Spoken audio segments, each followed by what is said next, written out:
কখনো এই প্রকৃতির দিকে তাকিয়ে থাকবেন। এই প্রকৃতি অনেক ধরনের শিক্ষা দেয়। কোন একটা গাছকে দেখুন কিভাবে সে মাটি থেকে জল শুষে নেয়। সে ঝড় হোক বা হোক কড়া রোদ সব সহ্য করে এবং অবশেষে সে ফল ধারণ করে। আর সেই ফল উৎপন্ন করার পরে সে ফল কিন্তু সে নিজে গ্রহণ করে না, এই সংসারকে প্রদান করে, যাতে পশু পাখি মানুষ তারা এই ফল গ্রহণ করে শক্তিশালী হয়ে উঠতে পারে, সুস্থ থাকতে পারে।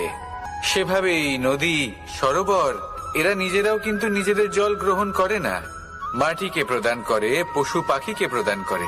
সূর্য নিজেও নিজের জন্য প্রজ্বলিত হয় না, সে প্রকাশ ছড়িয়ে দিতে চায় আমাদের সবার কাছে, সে আলো পৌঁছে দিতে চায়। এই প্রত্যেকের কর্মে পরমার্থ নিহিত আছে, আর সেই জন্যই এদের সকলকে পুজো করা হয়। তাই মনে রাখবেন, আপনার কাছে জীবন যাপনের অতিরিক্ত যা কিছুই আছে তা পরমার্থের জন্য। তাহলে তার সদ্ব্যবহার করুন আর আমার সাথে ভালোবেসে বলুন রাধা।